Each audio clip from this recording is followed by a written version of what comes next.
What's up, guys? Today we're talking about how to turn dirt into dollars, specifically on how to wholesale vacant land. I actually really enjoy this subject. And to be brutally honest, I found out about doing this accidentally. I was actually so focused on single family homes, I stepped over vacant land opportunities. And I'm going to simplify it for you today. And we're going to just show you how to basically take vacant lots. I'm going to tell you the good. I'm going to tell you the bad. I'm going to tell you how to find them, how to go about it, how to get your leads, how to get your buyers, and most importantly, how to profit from the deal. So here's what I need you to do. You got the comment section. If you got a question, put a comment in there. That is the best place to get it answered. I have some highly skilled wholesalers on here that if I can't answer it right off the bat, just put the question in there and it will be it'll be answered. Let's put it that way. So I'm reading the comments as you guys do it, which is not good for an ADHD guy. So sometimes I turn them off when I get in the conversation. So if you have a question, put it in there. If I don't answer it right away, just be patient. Remember, we only talk about wholesaling here. We don't bash wholesaling because wholesaling supports me and my family. It's what's eventually going to support most of you. And a lot of you have been wildly successful in it. So let's find the good in wholesaling, because God knows there's enough people that sit there and bash and tell you everything bad about wholesalers. Because I get it. When you run out of content information, you got to speak about something, but we are just going to focus on wholesaling here. So without further ado, let me get into it. Then we'll get into questions. We might have some time for lives, and let's learn something while we do this. So I'm going to flip over. So put in questions and we will go from there. Now, first, without further ado, if you want to learn everything I am going to teach you in the video today in much further detail, go over to freewholesaling.com. What is that? It's a 100% free course. I'm going to repeat it. It is a free course. I know everybody else sells you a ton of things. They go, Rick, why would you and Zach do a free course? Number one, I taught Zach for free. Number two, the minefield in wholesaling courses is so out of control. Don't get me wrong. There's good information out there, but why is one course 10 grand? The other one's 7, the other one's 3, and the other one's $97. Like, take a hint, guys. It's just a huge grab for money. Like it's the amount of course sales going on across this entire country, in my opinion, is completely out of control. So I've been doing wholesaling for 23 years. My son's been about 9 years into it, and we've merged together to create the ultimate course. And we just updated it. So when people go, oh, your course is tired and worn out, dude, it is the most, what's the word? Up to date, freshest course in 2025 for wholesaling. Plus, I give you all 23 years of my experience and wisdom, which you can use if you're smart. If not, you can learn it the hard way and do it. And remember, it's not how much you pay for a course. It's how much you apply yourself and what your resourcefulness is. So go to freewholesaling.com. If you need greater detail, it will all be on there. And guys, make sure you subscribe to this channel. It's the best compliment you can pay to me, since I don't ask you for money. I don't think it's hard to hit that subscribe button. And then when we have new updated videos that come out, because nobody puts out more content than me and Zach. Why? Because that's what we need to do to help you guys. And to be quite transparent, so you guys know, everybody talks about transparency these days, is I market with you guys. So if I can teach you, get your attention, and motivate you to go out and find exactly what I've hunted for 23 years, and then we can do deals together, I have proven my point. Marketing is everything. Now, you hear me kind of always tearing about, like, you've got to be in control of your marketing. I will never shift from that. It doesn't mean you can't do PPL, PPC, and all that other stuff, but understand there is financial risk with it. And if you've never done a wholesale deal, that is the last place, in my opinion, that you want to start doing. I'm not saying it's not viable. I'm just saying we've got to figure out if you're made for wholesaling first. And if you can't do the basics like government list and reverse driving for dollars and flat out just driving for dollars looking for ugly houses, I promise you PPL, PPC, all that other stuff, an ad agency is not going to bail you out. They're just going to bail the money out of your wallet. Ask me how I know this. It's just the truth. Now, if you have skill sets, I can show you how to scale your business. In fact, crap, I put them on the other side of the room. I got 4 checks sitting on my desk today of people I've done JV partners with. You guys know who you are. I like to keep people's privacy, but guys, I do deals all over the country, and I've learned so much working with you guys. I love chasing deals with you. I love to watch the inspiration on your face. And so let's get into it. Let's talk about vacant land, and let's figure out how to get this sucker started right now. So remember, guys, freewholesaling.com, the whole thing's in detail. So guys, here's a simple statement, and it's a terrible, terrible spelling, as you see. Vacant. I forgot the A in there. Land wholesaling. It's so damn simple. What I love about vacant land is the simplicity of it.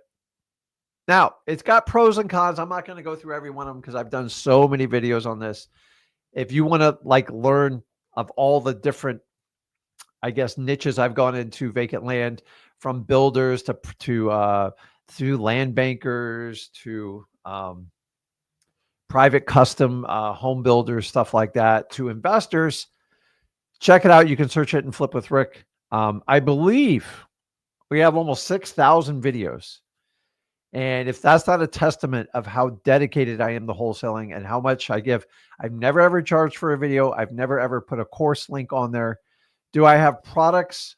Of course I do, but you guys know the mother load of it all, X Leads. Make sure you check it out, the all-in-one wholesaling software. So when I talk about how simple wholesaling vacant land is, it's simple. And I want to run you through just the real basics of it. And then we're going to get granular, get specifics, and we're going to show you how to actually put this into action. So before you start chasing all this vacant land down, this process of wholesaling, it is required you do it in reverse order. What do I mean by that?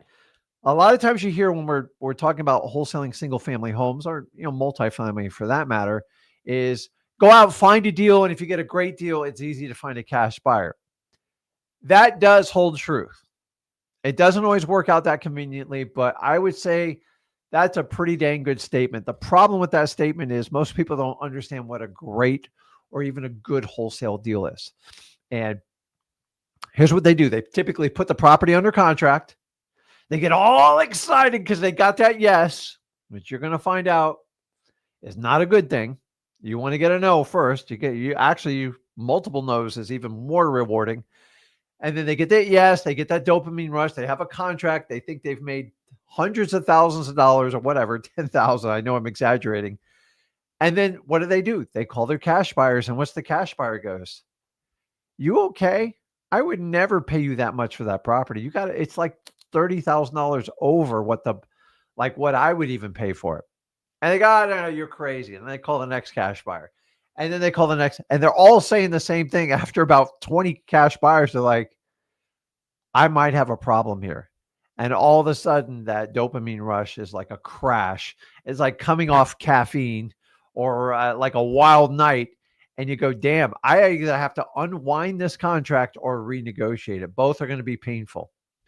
So let me show you in vacant land, it is absolutely crucial that you do it in the opposite way, meaning we have to locate demand first.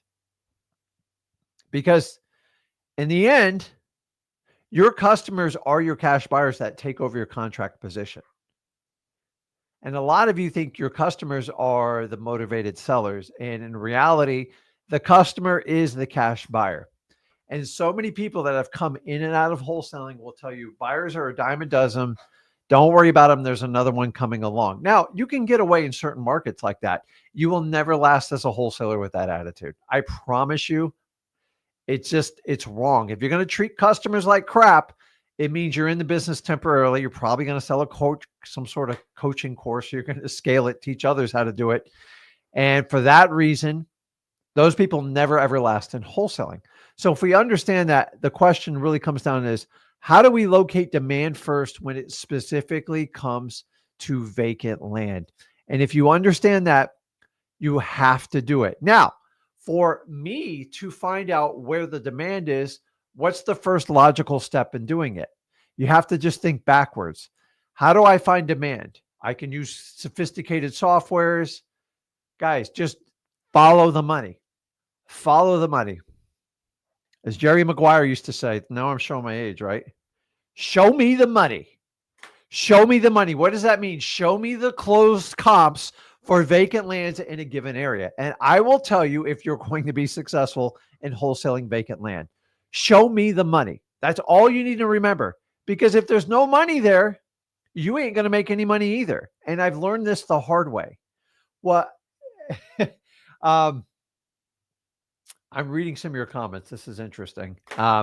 So we've got to find the demand. So you do it in reverse order as you normally do your wholesaling single family homes.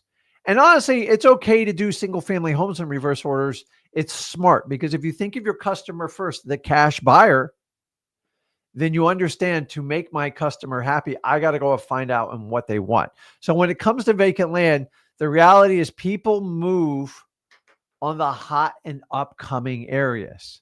So I don't want to be that first guy or gal goes, okay, there's 100 vacant lots over there. I haven't seen anybody else buy it. Let's take a shot and see what it sells for. That to me is not investing. That is pure speculation. And honestly, there's plenty of courses that'll call it wholesaling that teaches back-end speculation. That is not wholesaling. You're wasting your time and money. And that's a wish, a wing, and a prayer. And I don't teach that. So how do we locate demand first? We build a buyer's list. And the really cool thing is demand and buyers go hand in hand, especially when it comes to vacant lots. So you do them all in one. So it's technically one step. Demand and buyers is all in one. Don't worry. I'm going to walk you through on how to do it. But I'm telling you, if you do not follow this process, everything else I teach you is just a waste of time, mostly your time, because if you try to go out and just find, I can't tell you how many deals you guys submit on sellmypaper.com. I got a vacant piece of land out in the boonies. Hey, show me some comps out there. Any other? No, I really can't find anything, but I got it for 15 grand. I'm like, okay, what do you want me to do with it? If there's no buyers for it, there's no buyers for it. And that's why it's priced so low, because nobody wants it. And this is how it works out with vacant land. One buys, nobody pays attention. 2 or 3 buy, interesting. Let's see how that works out. 10 buy, all of a sudden everybody starts to go, hey, what's going on there? And then before you know it, Home Depots are popping up, Walmarts are popping up, a Starbucks pops up, pay brutal attention to it. And guys, that's not a bad way to even start with your demand. You know, you can reverse engineer the Home Depots, the Walmarts, the Starbucks, where they have their locations, because they only build it where there's up and coming communities. Occasionally they miss, but for the most part, they're not stupid. They need customers. Who else is dumb enough to pay $6 for a cup of coffee? I have to do it when I'm on vacation. And I'm just like, I just can't believe, that entire thing cost them about 10 cents. And then what they're going to tell you, it's about brand loyalty and marketing. Well, I agree with that 100%. So if you want to start, just like think about some of the basics. How do all these other big retailers find demand first? And you don't have to look much further than the ones I do, the HDs, the Lowe's. I like the Starbucks one because it works really well. Like their main stores, not their little satellites in the malls. That's not going to work. So once we do that, we locate demand, right? We work together to build a buyer's list. That's how we find out where demand is. So I get my buyer's list and I get to my demand. And so that's really step one. Demand and buyer's list goes in hand. The next one, we market. This is the easy part for me. You have to market big time in this. You need a lot of leads to get those deals. You don't need 5 leads. You need 500, 5,000 leads. That's how this game's played.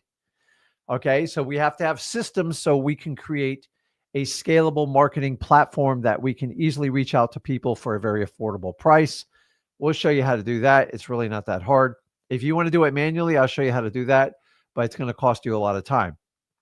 Now, here's all we do, guys. Once I put those 2 items, the demand and the buyer first, I go out and market. I find my ideal product to match up with my buyers, my customers. All I do is match it. Okay, I match my buyer's demand with my seller's contracts. And you can do this over and over again. And that's why I absolutely love wholesaling. Now, most of you overcomplicate this, way overcomplicate this. I'm here to tell you, you don't really even need, I think you need a computer to do this, but I mean, for like 100, 150, you could go find a used iPad for $50 and have an internet connection, or you could do like my good friend that's incarcerated. He flips single family houses. Don't get into the details. I'm just telling you, if somebody that's incarcerated can get this done, we have to figure out, okay, what's our excuses when we do that? So, that's great. I love when people sit here and spam on this channel. And she,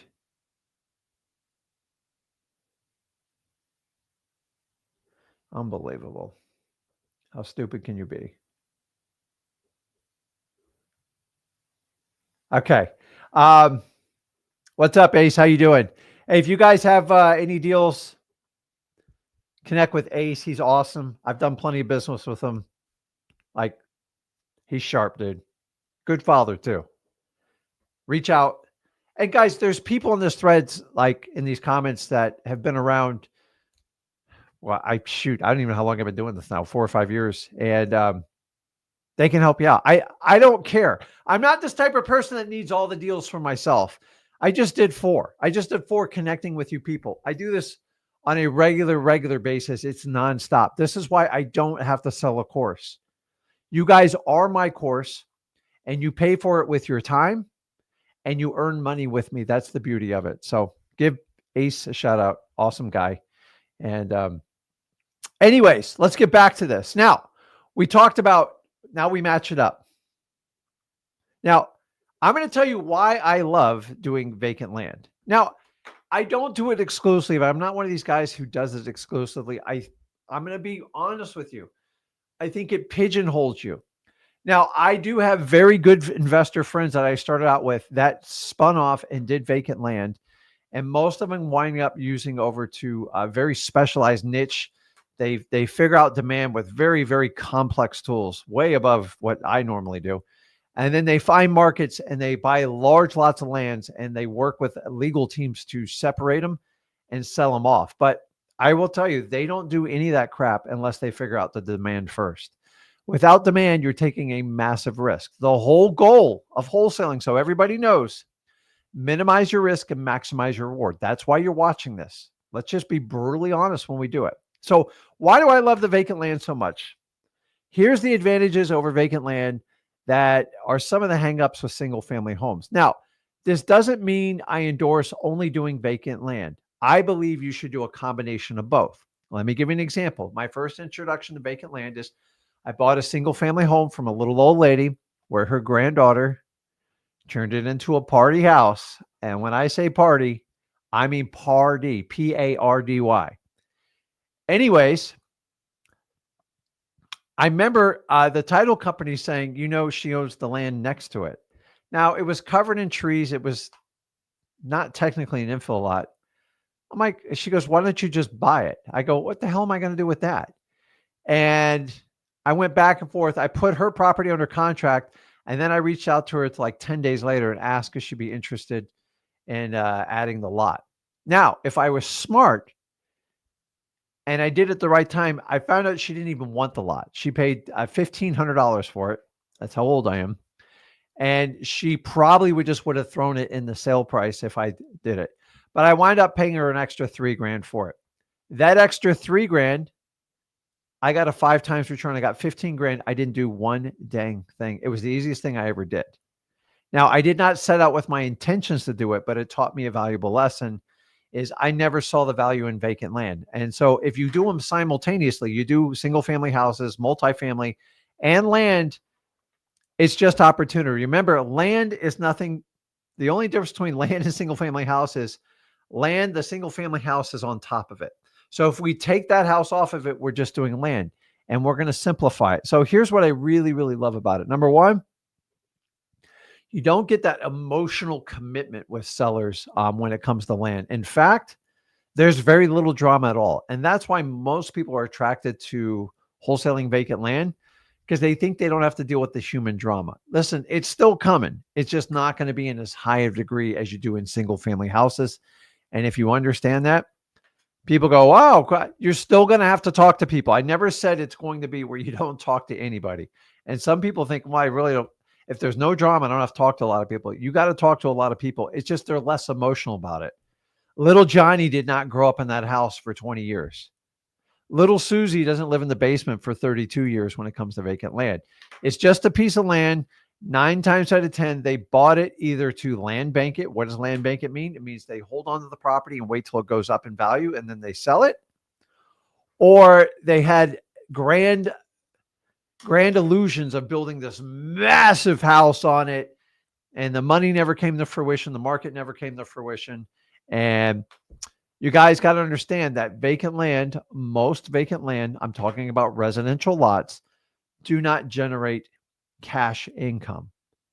Parking lots, a different story. Commercial lots, different story. But for the most part, so what's due on the property? Well, sometimes they have to maintain and mow the lawns if they're an infill lot and there's requirements in the city or the county, which some people have to pay a couple grand a year just to keep the lawn mowed, pain in the butt.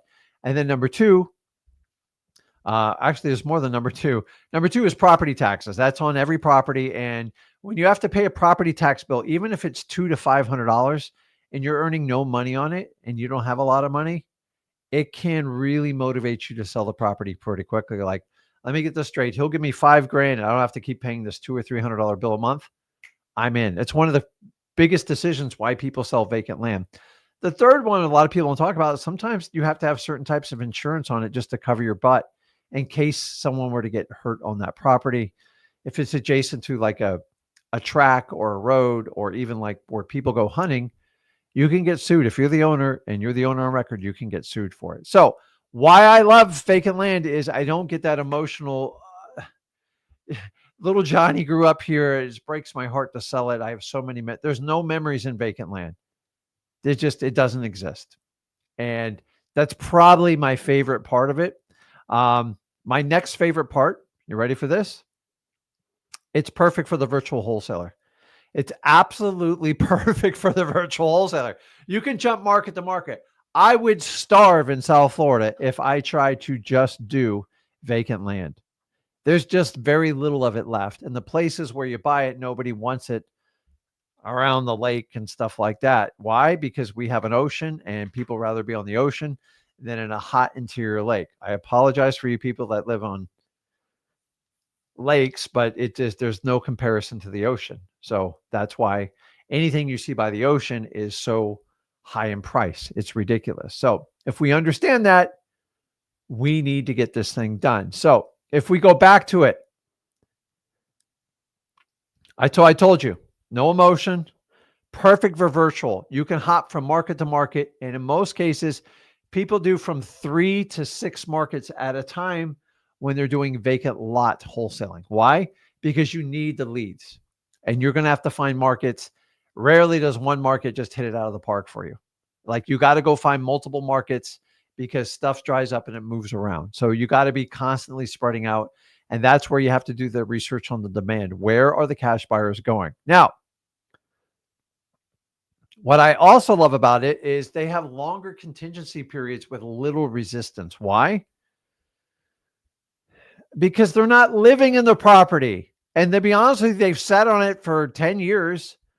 What's the big deal? So my average contingency period is about 90 days. And I know, like, go, crap, Rick, I can't even get 2 weeks on a single family home. There's a reason for it. Remember, you have a disconnect when it comes to lots. You close at 90 days. That's great. Why is this great? Because it gives you a lot of options, especially as a new wholesaler. Maybe you get it sold in 2 weeks, but you got 90 days to get it sold. How exciting is that? That's really cool. And what does that mean? It means you have flexibility. If you need to sell it fast, you need to pay your rent. You need to pay your landlord. You need to make your car payment. You need to turn on the lights on it. Sell the damn lot as fast as you can. You will never get hurt taking a profit. I promise you can go find another one. Do you know how many houses I've sold over the years just to cover costs to make sure my family's taken care of? That's how it works, guys. Some of you guys swing the bat so hard and you're dead broke. Get some bills paid, get some comfort under your feet, and then you can do some serious damage in wholesaling. The problem is it's very hard to wholesale land or single family houses if you're constantly stressed. Now, if you're someone who's responsible for children, for a loved one, for an elderly parent, for mortgages, for car payments, for insurance payments, man, the list goes on and on. I've probably sold 100 plus houses to keep a roof over my head. Times were not always great for me.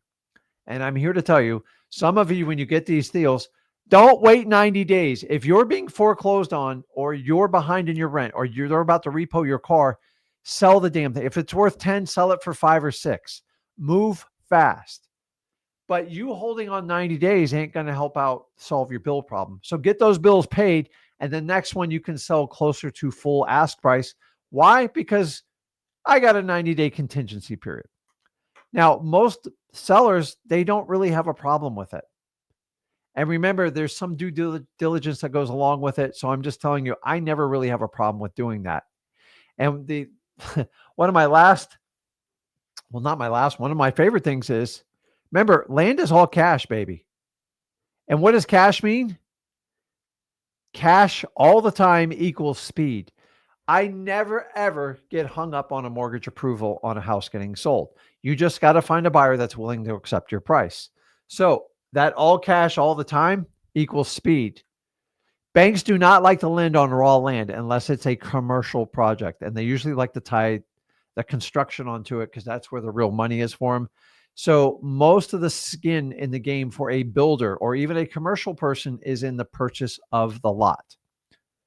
You purchased a lot, the bank will finance the land. They figure if you can't make the payment, they'll just take the whole thing back from you. It's a win-win for them because they get the lot for free.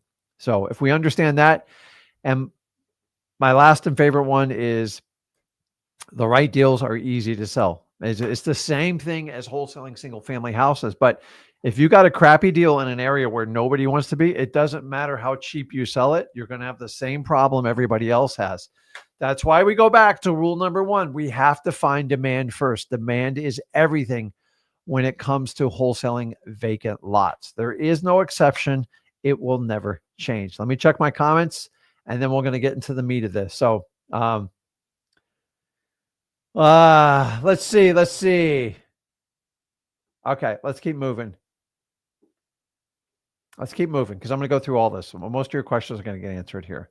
So the first thing we have to do is, what type of lots you ideally look for. Now, there's an entire segment on this. If you want more details, go to freewholesaling.com. I'm not going to tie up 15 minutes on this, but for the most part, you're looking at what we call infill lots, infill buildable lots. What do I mean by that? There's a house here. There's a house here. There's a house here. And then there's a vacant lot. And then there's a house here, house here. Meaning you have like 85% houses already built. And then there's lots waiting to be built. Those are the prime ones because those are the ones in most demand. Those are the ones they can build the fastest on and churn the quickest profit. Those are the ones you want to focus on. Are they all like that? Absolutely not. You want more details? Freewholesaling.com. I'm not going to tie up all the types, but you want to look for infill lots. They're the best ones to go. Now, as far as I'm just going to go through simple questions that we do outside of what we do our normal MCTP qualification. Now, MCTP is a lot looser on vacant land for obvious reasons. The condition, time frame, you already know, like they own it for cash, so they're not in a rush unless it's about to be foreclosed on. And then the price, it just comes out. So we're not doing the traditional like crazy qualification because it's very, very different. So here's the only thing different than what you would normally ask on a single family motivated seller. So these are the must questions that we have to ask. So and I kind of go in order. Well, yeah, I guess so. So the first one I'm always say, hey, why are you interested in selling a lot? They're simply like, well, Rick, you called me and said you had interest in selling it. There's never, it's not so much as I have to sell it to put my baby girl through college. You're not going to get stuff like that. I'm looking for, it's just time to sell. I'm tired of it. I'm tired of paying the taxes. This deal hasn't worked out. Just stuff like that. The only one I avoid is if the price is right, then I'll sell it. Those people are a waste of my time. But I still want to know why. That's part of the motivation. The next one, I want to know the size of the lot. Makes a huge difference. I have freaked out before when someone goes, well, I'll take 164,000 for my lot. I'm like, are you crazy? To find out it's like 4 or 5 acres. So you got to ask the right questions, and the seller knows the information. I know you can sort through the computer. You can go through to the tax assessor's office, all those stuff, but ask them. There's a big difference. Is it a quarter acre? Is it a half acre? Is it 3/4? Is it a full acre? Is it 3 acres? Is it 5 acres? You know, that's typically what you're going to go through, because sometimes price is indicative of the size. So remember, these aren't square footage house under air. They're usually quarter acre, half acre, full acre, and then 5 acres. And you want to know accordingly. And in some areas, it's perfectly normal to have a 5-acre lot. Not in Florida anymore, but that's that. The next thing we want to know is, what is the house zoned for? Obviously, we want it zoned for single family residential or multi.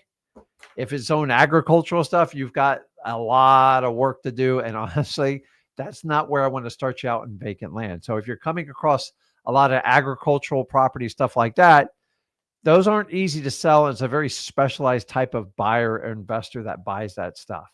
And I don't want you wasting time to do that. So make sure you get the zoning, SFR, multifamily. That's the ideal one you want. And the next thing is, I'm going to naturally just ask him about the utilities to the property. Now, I have skipped this section before and it's bit me in the butt. What do I mean by utilities? How do we drain? How do we get water to the house? How do we do a septic system? I know it's not I'm just getting into it. How is power provided to the house? All that fun stuff. Why? Water, electric, sewage. You've got to know how it works.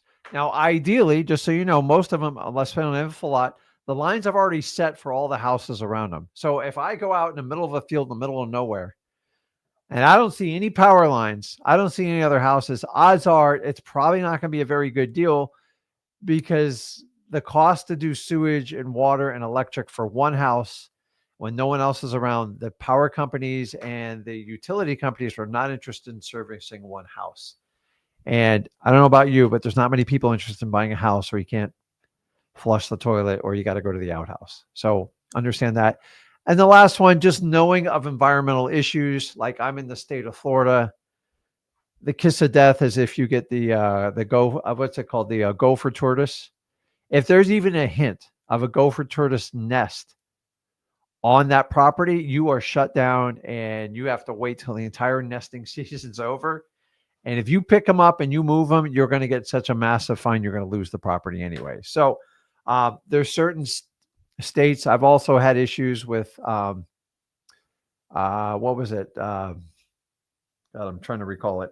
I've had saltwater contaminate the water table on properties close to the water, although that's rare. You can have environmental issues with oil companies, stuff like that. So just be aware of it. And it's usually going to be prone to that area.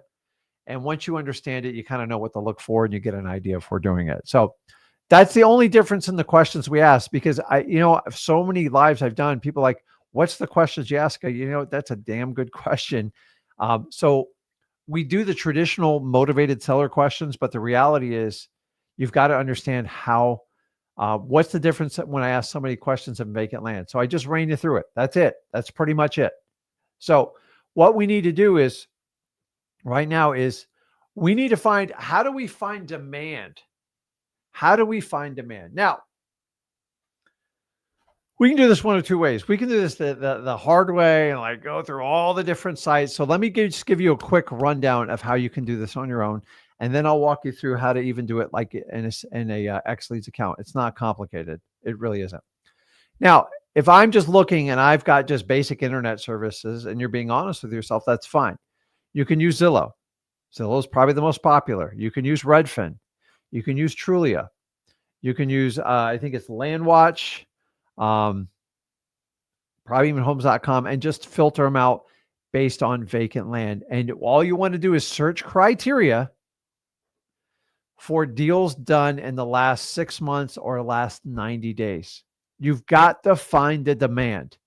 If you can't find demand, you're wasting your time. The amount of properties you guys submit in the middle of nowhere, you want to know why I won't buy them? Because if there's no demand, I can't create demand. I'm a good marketer, but I'm not that good. You just can't create instant demand. There's got to be demand. Marketing is about creating an appetite for existing demand. So marketing is what connects demand to product. Marketing. If there's no demand, it doesn't matter how much you spend on marketing, it's not going to work. So if you understand that, we need to find out how we find deals. So you could simply go into Zillow, look and use the search criteria filters. You're going to get hammered by realtors. You can look for land and you can go through it. And you can find all the lands on the market. They'll have their phone number on there. And honestly, it's not the worst way in the world to do it. I'm being brutally honest with you. It is the biggest site to do it on. It doesn't cost you any money. If you have a ton of time, I would start out simply like that. And there's plenty of videos on the internet to show you how to sort for them. But remember, no matter how you do this, you have to find the demand first. If I haven't beaten this into your brain yet, I'm going to shake you right now. I'm going to put you in a chokehold. And then I'm going to do a rear naked choke until you understand that you have to find demand. Otherwise, you're wasting time. I wasted so much time when I first decided to try to do this. And I remember somebody goes, why don't you just go and where everyone's buying at? I'm like, well, I got lucky on these 3 or 4, to be brutally honest with you. And then they go, well, why don't you just go out and find it? So we have to find the demand. So the real question is, how do we find cash buyers who want buyers for vacant lands? Well, we have to find the demand first. So if you guys want, you can go in. I'm not going to go through Zillow, spend 10, 15 minutes to it because we're going to eat up too much time. But what I'm going to do is show you just a tool like XLeads real quick, just to give you an idea. And remember, you don't have to just use XLeads. Yes, me and Zach own the company, but keep in mind, it is the one-stop shop for wholesaling. You don't have to go to 90 million different sites to do it. And keep in mind, you get all the seller's contact information, their email, and their phone number. And I'm going to show you how to do the marketing, all inside of XLeads. But let me just show you just a simple way. And then what I want you to do is make sure every other software that you're using has the ability to do this exact same thing. So let me try to share my screen here.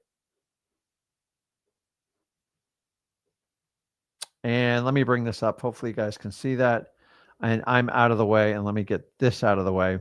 And we'll go from there. So let's see here. Oh, no, you guys know I'm being facetious about a chokehold. I meant about you guys, not sellers. I'm very nice to sellers, even nicer to buyers. Okay, let me jump into XLeads. So if I, first of all, I'll just give you guys an idea what XLeads looks like when you do it. But if you want to get in here, look under leads. If somebody wants to give me an area, let's make this interactive. Why should I pick out a market when I got all these lovely people on the live stream? If you guys want to pick an area where you think vacant land, where you suspect it's going to be good, suspect. That's how we start out. You start out with a hunch. I've already taught you how to reverse engineer any other wholesaler. It's a little bit more challenging to find a wholesaler that focuses on vacant land. Okay, Fort Worth, Texas. Let's give it a shot. I got your other ones on here. You guys keep posting and we'll going. So let's see here. Fort Worth. Oh, I'm putting in the wrong section. Duh, that's existing leads. Fort Worth should pop up. There we go. We just click on that. And let's look at the area here. Oh, let's see which filters I put this on. Let's clear this out. Fort Worth, Texas. What am I? Let's go back.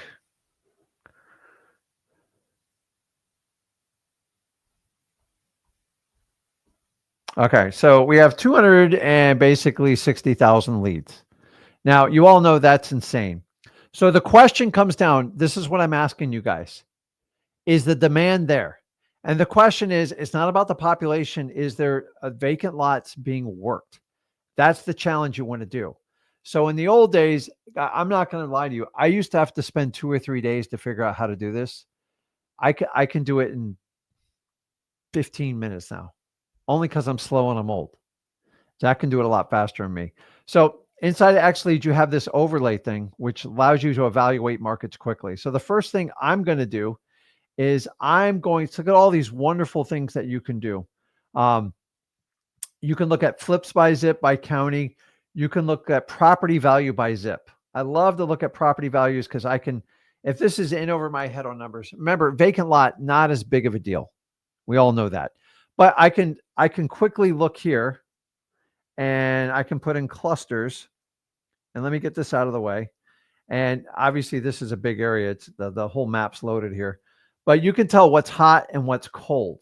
Now, if you want, you can switch over here and you can even go over here and you can do flips by zip or flips by county. So I'm going to leave it a little more wide open. Jesus Christ, there's a lot going on there. And we can go in the vacant land cash buyer. I'm just trying to show you some tools that you can use. And what you can do is you can narrow in and you can find pockets of clusters. Like here's 8K, and it'll show you what the average flip is, the total amount of flips in the area, and the average profit, which I never trust the average profit. Now, what I like about this too is I can go in and then I can do a search just on cash buyers. So watch this. It'll find you pockets where cash buyers are doing the most. And if you want to kick this up a notch, you can throw in vacant lots too. So obviously we have a cluster of vacant lots going on over here. But remember, this requires some research. And this is just giving you a quick snapshot of the data. And it tells you your average well, that's just doing average numbers on it. But it gives me areas where all these lots are going on. And why is that important? It's hugely important. Also, you can do property value by zip. Why is that important? Watch this. Let's see, property value. Oh, I didn't do it by zip.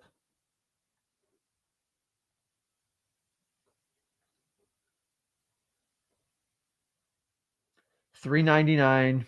I come over here, $490. I can zoom out. Now, red, obviously, $664. Why is this important? Because I can stay away from the areas that are just so overpriced. Now, this is more for general single family homes, but you can zoom out, and this is what we call kind of a hot map. And it takes data and it extrapolates it for you. So you don't have to go through every county, everyone. I used to teach you guys how to go through ListSource and do all that stuff. I wouldn't even waste my time doing that anymore. So obviously this is Fort Worth, Texas. You can see the boundary areas in here. And the idea is you got to go find like the trends. Now, let me jump back here. Let me stop sharing for a second and make sure we're all awake. The idea is you have to find demand first. You have to find demand first. Now, we're going to do this the other way. I'm going to show you. Let me share the XLeads again.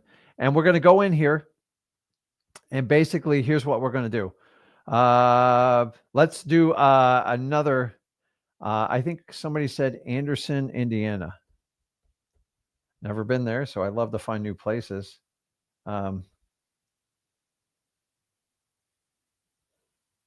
Is IA Indiana? Or is that Iowa? I think it's Indiana. We'll find out. Why not? I learned something new today. Let's make sure I'm in the right state here. And I'm not. I'm in. Okay, well, I am corrected. Okay, Anderson. I think it's IN, right? Okay, I got it. Sorry. Honest mistake. Now, I got to go back to my filters here. But here's what I'm going to do. Here's the old school way to do it. And so you can do your preset list or anything like that. But like property features, I'm going to go down here. I'm going to get rid of all this other stuff. And watch this. Guys, you can do this with almost any other software. I just find that X Leads is a lot more unique because I don't have to leave this. I can get all my leads, everything in there. So I'm going to click on land. It's going to process. It tells you there's 1,440 pieces of land. Now, under owner types, I love them all, man. I select all. I don't care who, other than the government. The government's yet to sell me a any type of lead. Now, I can go in these results and take a look, and you can look at where the clusters really are for vacant lands. And it's very, very clear right here at 414. This is the hot spot. The average value is 198,000, and it gives you a list of lands. But we don't stop there. Look at these values, guys. 3,000 resale, wholesale 1,950. You're just going to need volume. I promise you, there's deals loaded up in the system. But what I want you to do to go to the filters when we're looking for any type of leads, you can look at all sale dates. But first of all, we're focusing on demand, and we got to find out where the buyers are. So here's what I want you to do is you can do demand in the last year. Now, notice down in the bottom, 1435, and I'm going to switch it to last year. Let's see what that number goes down to 149. And now I can zoom in, and you can see it's going to give you specialized areas where stuff's going on. You can do this 53. You can go into these zones. But like, guys, you can get even more granular. If you want to get real exact information, I'm going to go to the last 6 months. And we go down to 56. If I look at the results for 56, you can see the areas that are going to be most prolific. Obviously, there's something going on over here. I don't know if that's Edgewood. And then you look at this area right here. That popped up. All in this area of an Anderson, and then you got this section right here. Guys, this saves me days, if not weeks of work. And this is what I love about it. But why stop there? Let's look at the last 3 months. Now, this is a little bit harder because it does take some time to get this information. So we got 20 results. This is very, very fresh information. So once again, the area is right here and right there. So who's ever over in Anderson in these areas is right around River Forest, and then real close to St. Vincent Anderson, off 23rd and like Noble Street. Your average value is around 100 grand. And look at the values on the, I could sit here and wholesale all day, guys. Look at all these lots. It never, ever stops. And so this is where I'm going to start doing demand. And by the way, you can do this all over the country with X Leads. And that's what I love about it. You can use other softwares. I'm not, but I doubt you're going to find one where you can do everything all in one-stop shop. So just keep that in mind. And we have to understand that. So now that you understand how to do demand, you can do it manually. You can do Zillow. You can use Redfin. You can use Trulia. Just search for vacant lot owners, anyone other than government owners, and then go in there, look at the last year, look at the last 6 months, 3 months, exactly how I just showed you. Why? Because your cash buyers buying the vacant lots are your customers, and that's where the demand is. You just got to look for the areas working around it so you can take full advantage of it. So that's, to me, software has made this so simple, it's ridiculous. And this is why a software like X Leads gives you a major competitive advantage over others, because it doesn't take you nearly as long to do it. So, so now we know where demand is. I've already showed you how to get the leads. So let's go back and do the leads real quick again. So let me hop back up on here. If somebody wants to pop in another city, let's pop in another city, and let's do another one so we can do we're not doing Sanibel Island, dude. That's going to be ridiculous. I've done Houston to death. Let's do St. Peoria, Illinois, if I can spell it. St. Peoria, Illinois. I should really copy and paste it, but I'm not that good. Okay, let me try this. Let's see if it comes up. St. P. Hold on.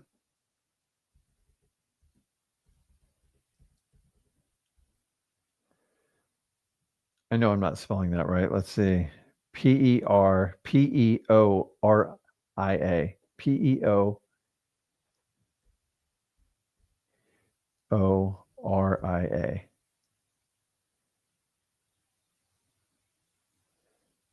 Okay. You always guys give me the hardest ones. Peoria, Illinois. Peo.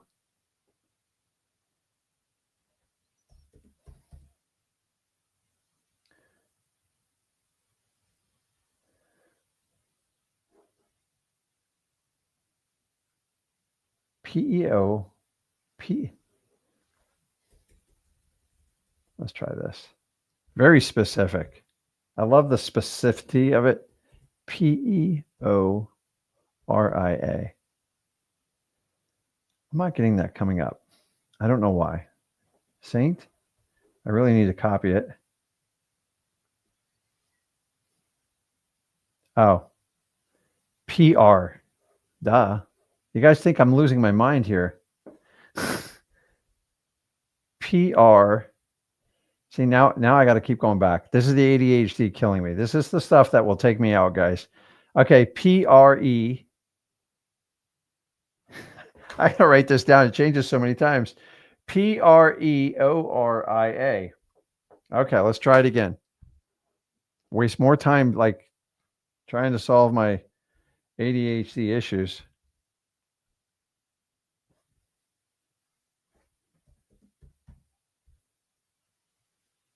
Okay, we're moving on. I can't find it. And let's do the next one.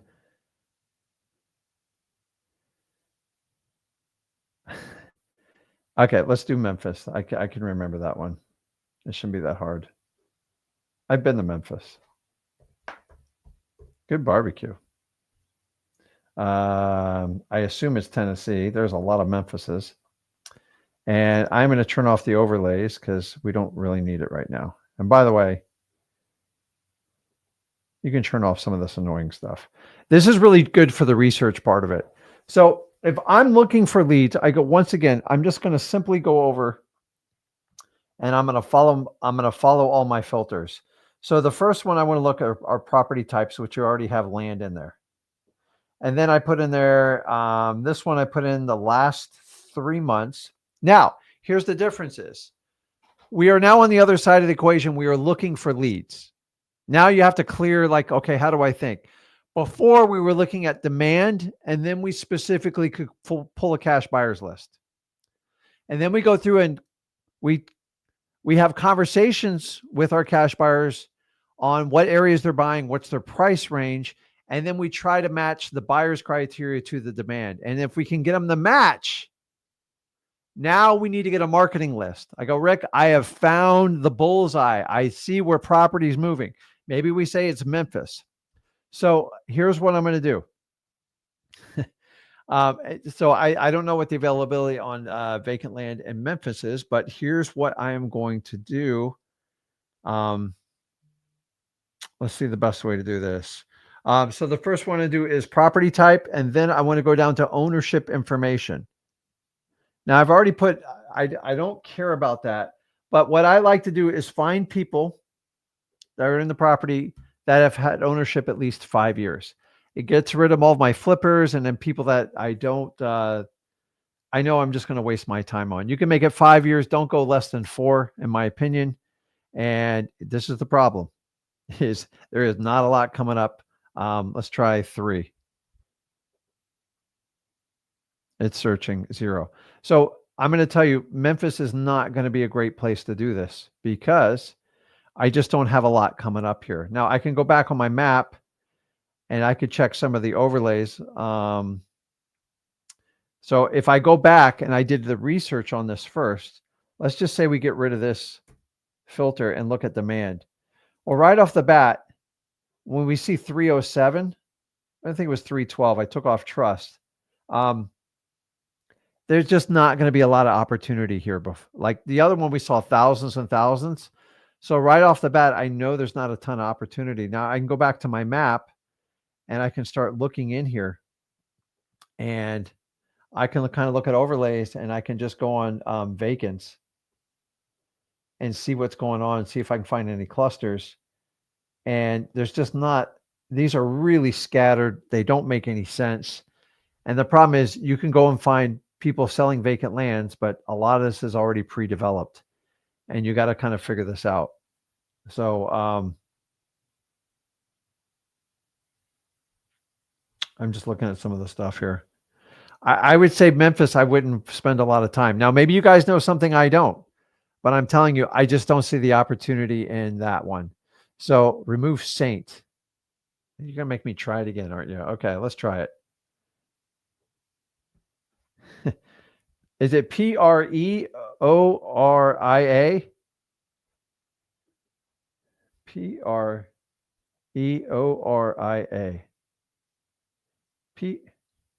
I'm not getting anything. Or it's PO. You know what? You guys, you're killing me with the ADHD. Don't even bother Broward County. I don't even have to look. I already know the answer to that. I grew up there. I make fun of my ADHD just because I'm a normal guy. Okay, I'm going to put this one on the screen. Okay, well, I can't screw this up now, right? P-E. This is brutal, man. P-E-O-R-P-E.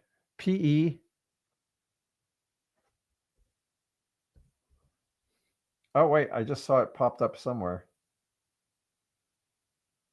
Oh, here it is. You guys see some of the challenges. I'm a really good wholesaler, but like I don't like to get caught up in like details are important. Don't get me wrong, but we have to understand this. So let me get rid of all this first of all.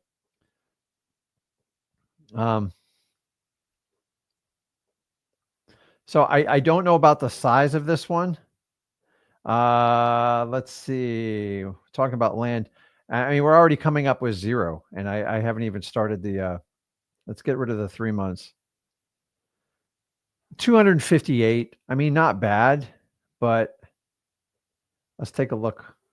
So like I can look right here in X leads just off the demand side and know I would be staying. I assume this would be the southern side.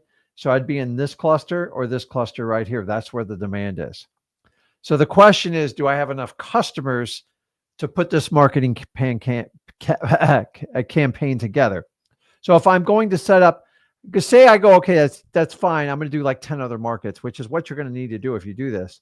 Then I'm going to go down there. You can mess with property valuations. I really don't care. We're going to do land. And then I told you under ownership information, let's see if we can find someone with 3 years. See what happens to this number down here. Watch. 79. Now, if I do 5, like I tell you, the recommended, this is the challenge with this market. 72 is not a lot, guys. Now, you can rip through 72 in an afternoon. So that's the good news. The problem is you're going to have more and more markets. And the challenge is, guys, on the markets, by the way, when you click on them, I'll show you something pretty cool pretty quick. I got to cover stuff up here. I mean, look at these values here. The retail value on it is 42,000. Wholesale is 27. I know it's a lot. If we slide up to the top, you can get their phone number. And if you guys have the between the Pro and the X plan, you get the AI model, which will give you a quick snapshot right here. It says this is a wholesale strategy discounted deal. It's a good fit. Why? Tax delinquency. It's $57,000 behind on taxes. It's off market, absentee owner, high equity, free and clear, vacant land. Bingo. And it even come down here and give you repairs, which is kind of nonsense on a vacant property. And guys, let me pull that off of there. The idea here is I feel like we're in like an evening, like I feel like I'm on the David Letterman like nighttime show. I don't know what they did to the lighting here, but I don't touch the lighting equipment. If it was me, it'd be pitch black, but that's just me. So let me get back to this. So guys, You find demand with the buyers first. That is the absolute freaking key when we do this. Okay. And then you just go out and find people with the criteria I just showed you. I like them owning the property 5 years, 5 years. And I'm going to show you a couple little secrets that I find just highly, highly valuable to get this. You ready for this? This is my favorite. If I had to pick, let me ask, let's put it in the comments. If you had to pick one government list to target vacant lots to wholesale, which one would you target? I want to hear it in the comments. Please. I want to hear, wait, let me see this here. I have this new feature on here where I can single-handedly invite people on here. It's kind of a scary, it's kind of scary, but I will go ahead and you guys let me know which list that you want to do. And then I'll also, I think we might have some time. We can hop on to a couple lives because I miss doing those. Not the water shut off, not the water shut off. Not the code violation, though. That's a great one. There we go. I know a couple people said tax. I know Jonathan said it. The tax delinquency list is the home run to find motivated sellers of vacant lot deals. The problem is that when you do it virtually, it is a challenge to get this list all over the country. Not pre-foreclosures. Remember, pre-foreclosures, there's usually a house associated with it. So when it comes to vacant land, probate's not a bad one too. I'm going to have it come in a close second. Hands down, if you get the tax delinquency list, guys, these things are absolutely golden. Like, because remember, if I owe 5 years of back taxes on a property, I'm probably not even going to pay it. Like, I'm just going to so say I bought the property for $1,500 and I owe $2,000 on it. So you have to do it. Hold on, let me check here. Where do I find the list? Oh, everything's over in freewholesaling.com. So guys, listen, the government lists are never really going to change. And me and Zach are the only ones that share it with you. And the reason we share it with you is because we don't sell a course. And the reason why no one will tell you about those lists until after you pay them, they act like they discovered gold. The gold's always been sitting in front of you, just didn't know where to look. So, I'm telling you, if you're going to focus on vacant land, I would focus, if you're going to target a government list, it would be tax delinquency and probate, hands down. The other one's just too iffy. Code violation really doesn't cut the mustard when it comes to vacant lots because it's really hard for them to enforce on it. So now, Marcelo says, is the wholesale price the MAO? That's the number you can't go over. That's the last number you throw out, just so you know. Now, when it comes to vacant land, if you guys want to talk about, like, how do we price vacant land? It's so freaking simple. Here's the huge advantage you have with vacant land. Listen to me carefully on this.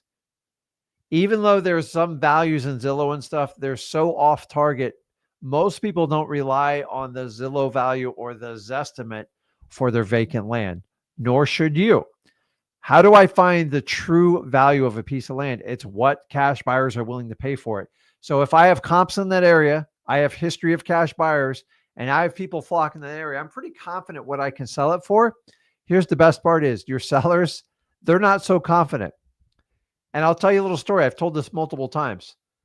I once bought a pack of 5 vacant properties in, I want to say it's Brevard, Palm Bay specifically.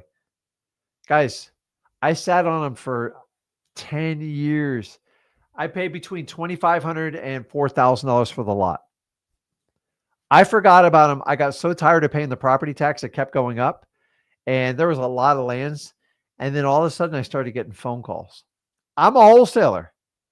I was so annoyed with paying the tax bill on it. Somebody offered me a pack for all 4 lots. It was like $65,000. Now I paid less than, I made 10, I think it was around 12 grand. All I can remember is I anchored my price on what I paid for it and what I paid out with taxes. So maybe I was out 15 grand total. Somebody's offered me 65,000. I just took it.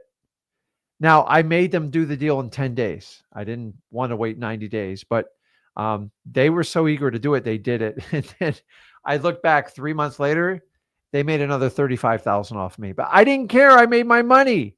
And that's what I would tell you. The beauty of vacant land is most people only hinge what they paid for it plus whatever they put into it taxes. There's never a rehab budget. There's never, I put in this beautiful kitchen. I put in this gorgeous bathroom. I put in a theater room. None of that crap. And that's my favorite part about, I forgot to tell you about it. The vacant land, it's like most people go, well, I paid $3,000 for the lot. He's giving me 10. That's a great deal. Yeah, but you got a buyer lined up for 15 or 20. So everybody wins. It's the same caveat as wholesaling houses. You do the same thing with single family houses. And I want to let you know, like, you're massively overlooking the opportunity. Now, for those of you who go, I'm just going to wholesale land because I don't want to deal with the drama of people in single family houses. I think you're making a critical mistake, and it's foolish of you to do it. Although you do put up with a lot more drama, specifically in pre-foreclosures. Those are the most dramatic types of leads you have to deal with because everyone's got a story. I'm not picking on people in pre-foreclosure. I've been there before myself, long time ago. But I used to have a story. Everybody, you tell me in the comments, guys, does everybody have a story when it comes to pre-foreclosures? It's never their fault. They are a victim mentality. And the reality is, I think the banks made a victim out of all of them because all you need is a pulse and like 3 months of a paycheck, and they give you a mortgage. And that's the problem with our entire housing thing.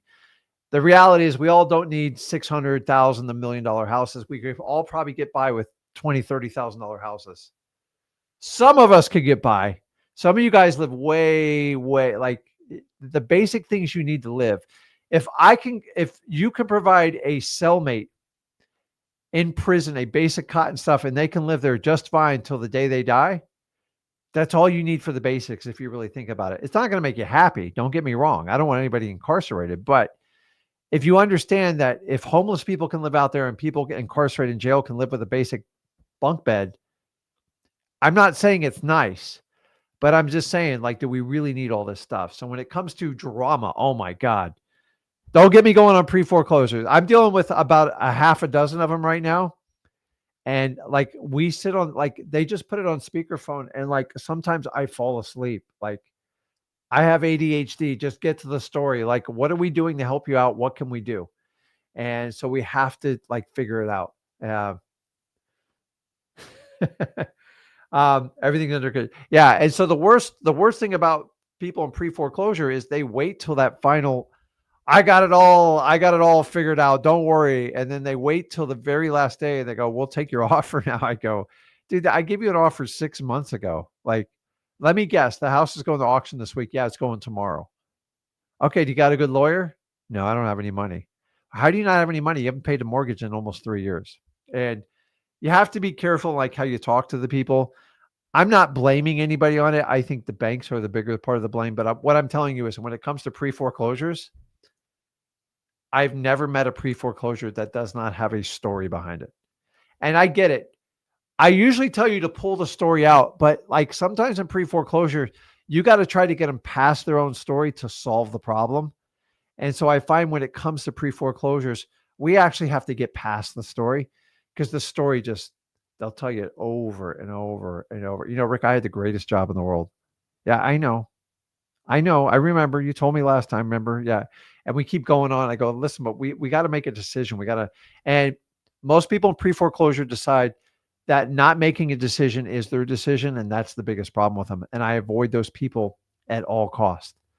Make a decision early or let me move on with my life. Because if you're going to call me the day before the auction, I'd rather just know now and you can just lose my phone number now. Because you can stop auctions. We stop them all the time, but I don't believe a valid excuse to stop an auction is because you waited till the last minute, and judges don't like that either. So, so Anthony wants to know if this is just a recording.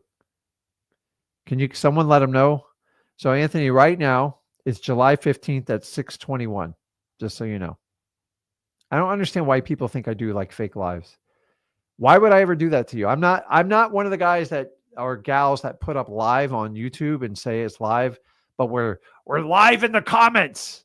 So anyways, so let's jump on. Let me answer a couple questions here and we got some time. We can do hopefully a couple lives and hopefully we answer some questions here. Let's just jump into lives. Why not? Hey, you guys, so many questions. I love it, but like I can only handle so many. I let me tell you, I watched the live and there's a screen behind the camera and I see all the comments rolling and it's just like, oh, yeah. So no, Joe's got a point here. So before I do it, how do we comp?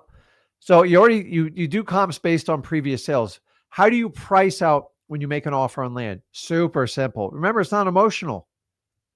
So we're going to do for go for no, even a lower go for no. If the property's priced at $50,000, make a $20,000 offer. I'll do 40, 45% all day long. Why? Because it's not as painful to make a low offer on a piece of land. And honestly, I'm going to tell you this. As a wholesaler, if you don't get a pit in your stomach every offer you make, you are not pushing yourself to do what you were meant to do on this earth, which is get the property under contract for the lowest price possible. Some of you think, oh, the seller needs the highest price because that's the fair thing to do and it's the right thing to do. And I want to be a credible human being. You have no idea what that seller wants. And I learned this the hard way. You have no idea what the seller wants. What they want is for you to solve a problem. And you have to be able to make a fair return to solve that problem. I've solved some huge problems. And if I made $10,000 and solved some of these massive probate problems, I'd lose my mind.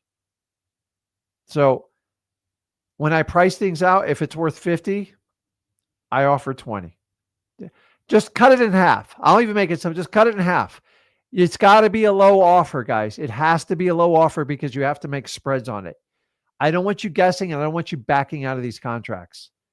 So remember, just because you offer a lower amount doesn't mean you're getting it.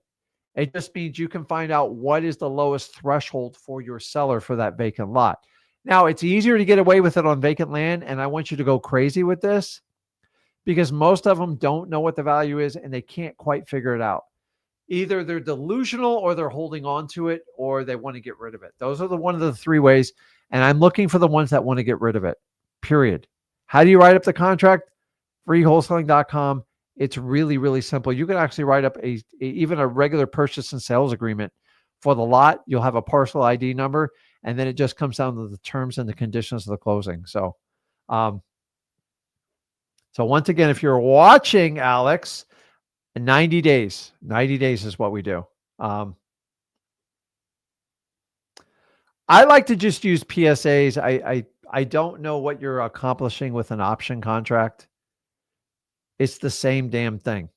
So the difference with an option contract is you usually have to record and execute, and that can create problems for you and your seller. So a PSA is much more private and confidential, and I prefer that way. Can you use an option contract? You can, but then you got to go down, you got to record stuff at the courthouse to make sure you can execute on it. So awesome. Okay, let's jump on. Who have I not talked to here? Matthew, what's going on, man? Talking to me? Oh, hey. Yeah, man. What's up?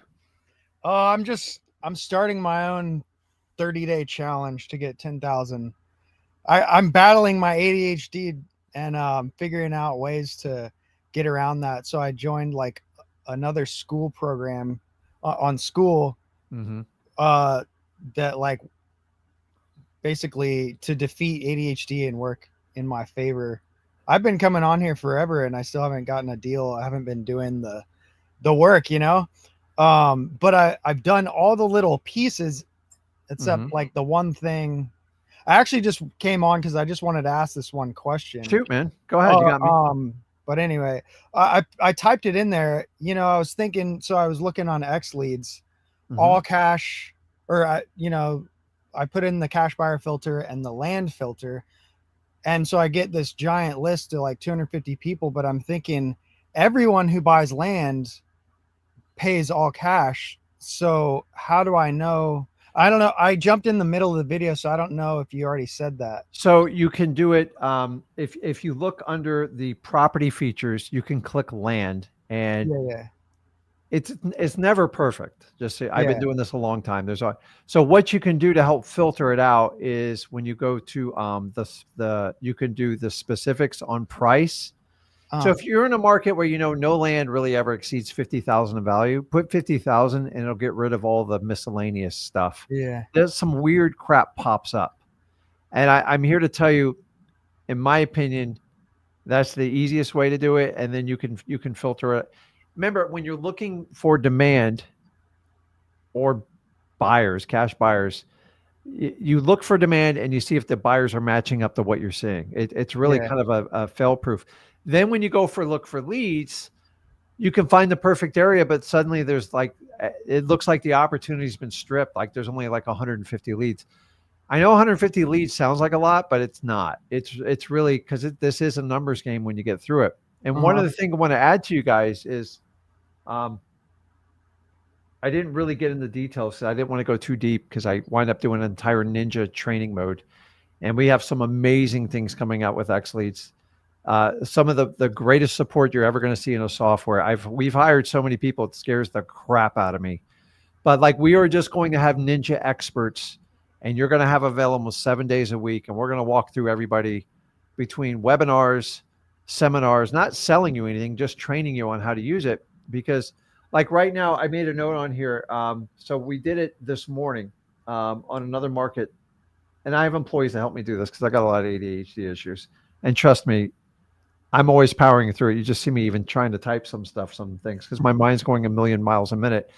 But I can send out 23,000 texts inside of Ninja mode in X Leads. Of all those leads I pull, click a button. Now, there is a cost to it. I'm not going to lie to you. It's around $200, but I don't know. Let me ask you, say you did half that. Say you did 12,000 and it cost you $100. Do you think you can get a deal for $100? And think about the efficiencies you get through it. How long would it take you to rip through 12,000 phone calls? Everyone's like, yeah, I can do it. I go, it's not as easy as it sounds. Trust me on this. I've done entire staffs. I've watched my son sat there and do it 24 hours.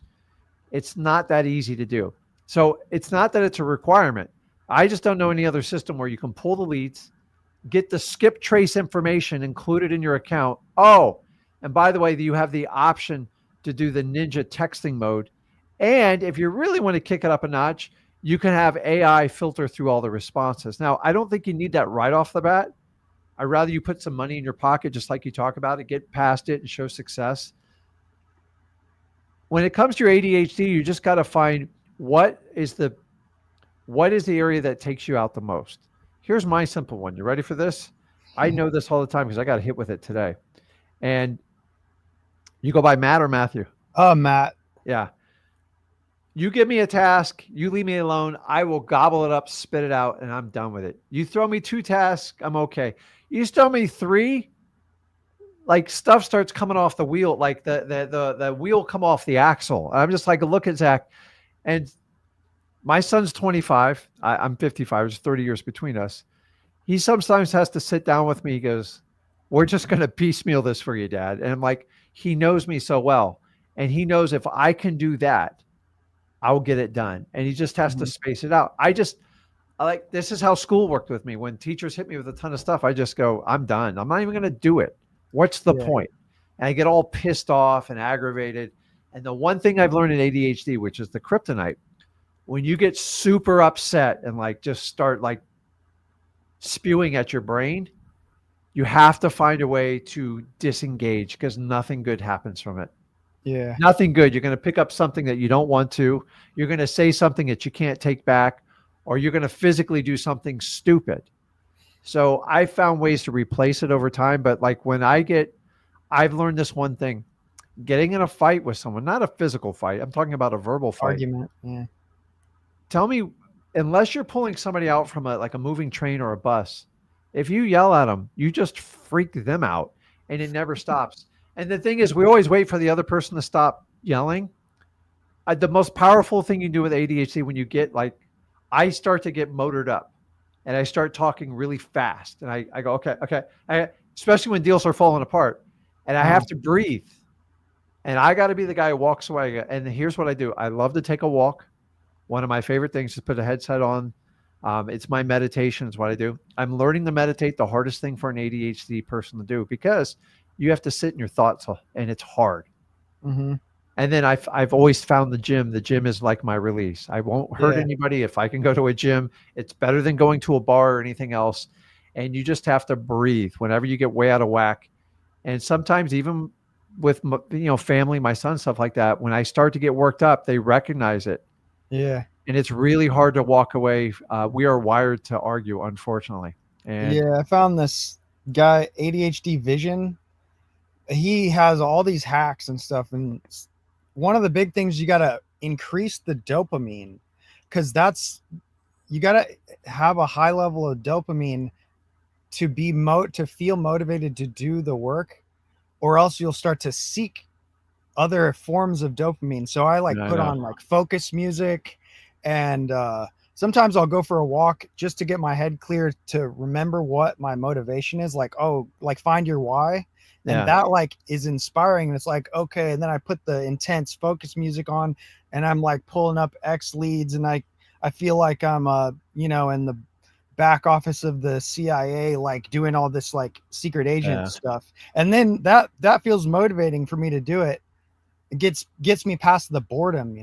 No, it is. And I've had this ever since I've wholesaled. I didn't even get diagnosed till like 10 years ago. And not that it really doesn't change me. I don't use it as an excuse. I just, the one thing about an ADHD, if you give them one thing that they're passionate about, oh my God, dude, they can go hard on it. But if you give them a bunch of things that they're not overly excited about, or that you make them like, I don't know how to do this. It's, that's the problem, is that's the challenge, man. And I'm telling you, it's in wholesaling is, I've learned that I am doing nothing but walking into uncertainty, and it's my job to try to create certainty in the entire cloud of, I need to sell. I'm in pre-foreclosure, and I get super excited in this stuff. I actually get a rush off of it. I know it sounds freaking weird. And then when I get the deal inked, I get bored. And then that's why I'm a natural wholesaler. Once I inked, I go find me another house. I don't like, I get no thrill out of rehab. I just don't like, there's no money in it. I know so many professional rehabbers, like they are like living paycheck to paycheck, because they're constantly moving millions of dollars from this project to that. And they're one deal away from going bankrupt every time. And so I didn't mean to make a whole show about ADHD. I get it. You acknowledge it. Find the two biggest things that take you out and just find a way to address it. So when you get in that mode, it doesn't, once you get triggered, you can ruin an entire day or an entire night. Yeah. Like I used to have this thing where I tell my wife, and I've been with her, 33 years. She used to ask me like how was wholesaling today before I get to bed? I'm like, and I have one of those days. I'm like, you really want to know? And it's like, and then 4 hours, I can't get off the ramp. And then I lose sleep, and the next day you suffer. And so like, we just kind of set rules in our house. Like, okay, everything's positive when we go to bed, because that's what you need to think about it. And then when Rick gets talking fast, give him space to unwind, let him go for a walk, and don't give him crap about it. And that's it. And I love Zach to death, but sometimes I got to walk away. I'm like, I got to think about this. And I've learned through stoicism has been my greatest tool for ADHD. People 2,000 years already had the answer. We just didn't know it. By the way, all this stuff's, check out Ryan Holiday. And the other one is Buddhism. It's learning how to be happy with you. Like, dude, I've studied Buddhists. These people sleep on the floor on a sack with the same kind of clothes. And everybody thinks Buddhists are like, do you know a Buddhist has to go one entire year without speaking to somebody? Do you know how incredibly impossible that would be? I would lose my mind. And then they have to go into a foreign country with no money and barter for 6 months to stay alive. Yeah, when I was like 20, I learned about mindful meditation. Mindfulness, and I would like walk and be aware of every breath and every footstep. And I suddenly got really good at like math in school. I was like, I like was acing all my math, which I sucked at math. So it helps. Guys, I could go on and on. It's just you find things that will help you with it. And I don't focus on it, but like in the beginning, Zach's like, don't tell anybody you got ADHD. You're going to freak them out. And like, now I find out that most of you guys have it too. It's actually, it's a natural fit for a wholesaler. We like the rush. And the problem is I'm kind of an extremist and my wife's highly conservative. So like, I just went on a trip for a week and we do extreme fishing trips, 100 miles, like crazy stuff. Like, I mean, battling giants. I just love that stuff. Jumping out of airplanes, doing all that sort of stuff. That's just how it does a release in my mind. And it just, but it scares the crap out of me. And she's like, I don't understand you. Why would you constantly risk your life? I'm like, and I'm more manageable now. Yeah. But I liked, honestly, I rather feel alive than just sit around all day. Cause as, Joe Dispenza says, the average person has already died at 35. 95% of the population, they're done at 35. And I vowed not to be that person. I learned something new from you guys wholesaling every day. But I'm going to stop talking about this because I'm freaking people out, I'm sure, here. But keep at it. And you got any other questions? Well, yeah, with like back to wholesaling, like, so I'm kind of confused. I don't know if you covered it already. With cash buyers, see, the thing is, well, there's a lot of land out in Southern Oregon where I am. Got it. So the thing is, how do I know who is a cash buyer for land when every parcel of land has to be bought all cash? Like usually we look for all cash sales. Well, you have to identify it as land. So all properties are coded in the tax assessors or the tax collector's office. Land, yeah, it's got to be coded. And before they build on it, it's very straightforward. And that's what I need to do. But I'm going to get off this because two ADHD guys talk and we could probably be all over the freaking board. But I do appreciate you and just keep focusing on it. And listen, if I have it, I can get through it. I say it just to show you guys that if you're dealing with it, it's not like the end of the world. And remember, I always tell you guys, to fix a problem, you have to recognize it first. And then you got to identify it when you're doing it again. And then you have to find a solution so you can break the pattern. If you can break the pattern, you can do anything. If not, you're doomed to have the same problems your parents and their parents. And we're in a society where we have more information than ever. And don't get me into like the causes of ADHD. People talk about the foods and stuff, but I didn't really, I'm 55. I didn't really have the food issues that like we have now. And I think it's honestly, it comes from our ancient ancestors who didn't have to like lock in and do all this logical stuff. They were just aware of their environment and they would focus on what was most like obvious, like obviously happening in the moment. They're like, oh, this is happening over there. Let's, I feel like I'm trapped. But I tell you, check out the studies of Marcus Aurelius, Epictetus, Seneca. I've been wanting to. Because the thing is, if you ever study Marcus Aurelius, and I'm going to end on this, I promise, guys, is he was the most powerful man in the entire world. Like the head of state of the Romans, everything. He could have anything he wanted in life. And so he kept a diary. That's why he's so famous for it. And it was never meant to be public. And it shows the struggle the most powerful man in the world went through. And you're like, dude, that guy's just like, I don't want to get out of bed today. It's so comfortable in the covers. And it's just like, and you got to, I think he had 13 children die.